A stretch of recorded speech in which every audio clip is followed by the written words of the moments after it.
Friends, welcome to అని వంటిల్లు. ఈరోజు మనం టిఫిన్ సెంటర్లో మనం ఎక్కువ తింటూ ఉంటాం కదా, పచ్చిమిరపకాయలు వేసి అల్ల పచ్చడి చాలా రుచిగా అనిపిస్తుంది. దాన్ని ఇంట్లో మనం ఎంతో సులువుగా టేస్టీగా తయారు చేసుకోవచ్చు.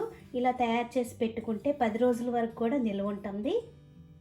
ఇప్పుడు అల్ల పచ్చడి ఎలా తయారు చేసుకోవాలో చూద్దాం. స్టవ్ ఆన్ చేసుకుని ఒక బాండీ పెట్టుకోండి. దానిలో 2 స్పూన్ల ఆయిల్ వేసుకోండి.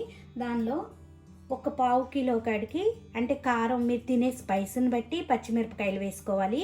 నేను ఇలా పచ్చిమిరపకాయలని కట్ చేసి వేస్తున్నాను. మిరపకాయలు మరీ ఎక్కువ వేగిపోవసరం లేదు, కొద్దిగా సాఫ్ట్గా అయ్యే వరకు వేయించుకోండి. చూడండి, ఇలా కొద్దిగా వేగాక ఇప్పుడు ఒక 100 గ్రాముల అల్లాన్ని ఇలా ముక్కలు కోసి వేసుకోవాలి. వీటిని కూడా కొద్దిగా వేగనిద్దాం. ఇలా వేగాక ఒక 75 గ్రాముల చింతపండుని ఇలా నీళ్ళల్లో వేసుకున్నట్టు పెట్టుకోండి. ఇప్పుడు ఆ చింతపండుని కూడా వేసి సాఫ్ట్గా అయ్యే వరకు 1 నిమిషం వేగనిద్దాం. నిమిషం అయ్యాక స్టవ్ ఆఫ్ చేసుకుని దీన్ని పూర్తిగా చల్లారనివ్వాలి. చల్లారాక ఇలా మిక్సీ జార్లోకి తీసుకోండి. దానిలో రుచికి తగినంత ఉప్పును వేసుకుందాం. నేను ఇట్లా కళ్ళు ఉప్పును వేస్తున్నాను, మీరు ఏ ఉప్పునైనా వాడుకోవచ్చు. దీనిలో రుచికి తగినంత బెల్లం కూడా వేసుకుందాం. ఇప్పుడు మొత్తం ఒకసారి గ్రైండ్ చేసుకోవాలి మెత్తగా. చూడండి, ఇలా మెత్తగా గ్రైండ్ చేసుకున్నాం కదా, దీన్ని ఇప్పుడు ఒక గిన్నెలోకి తీసుకుని తాలింపు వేసుకోవాలి. స్టవ్ ఆన్ చేసుకుని చిన్న బాండీ పెట్టుకోండి. దానిలో 2 స్పూన్ల ఆయిల్ వేసుకోండి. ఆయిల్ వేడయ్యాక 2 వెల్లుల్లి గబ్బాలని ఇలా దంచి వేసుకోండి. తాలింపుల్లో వెల్లుల్లి గబ్బాలు దంచి వేసుకుంటే మంచి సువాసన ఉంటుంది, రుచి కూడా అనిపిస్తుంది. ఎండుమిరపకాయలని ఇలా తుంచి వేసుకోండి. 1 నిమిషం ఇవి వేగాక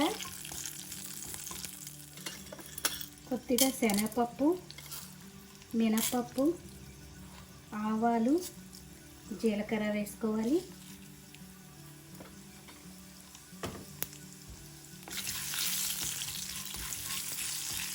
ఇవన్నీ వేగాక కరివేపాకు వేసుకుందాం.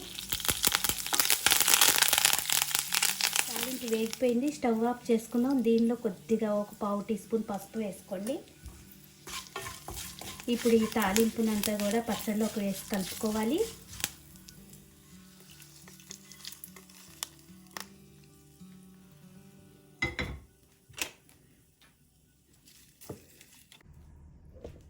ఈ తాలింపునంతా కూడా పచ్చడికి కలిసేలా ఇలా కలుపుకోండి.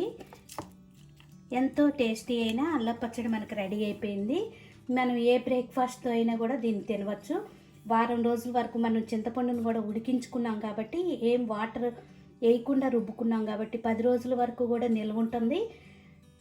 ఈ వీడియో మీకు నచ్చినట్టయితే ఒక లైక్ చేయండి, షేర్ చేయండి, కామెంట్ చేయండి. మరిన్ని వీడియోల కోసం అని వంటిల్ని సబ్స్క్రైబ్ చేసుకోండి. Thank you for watching.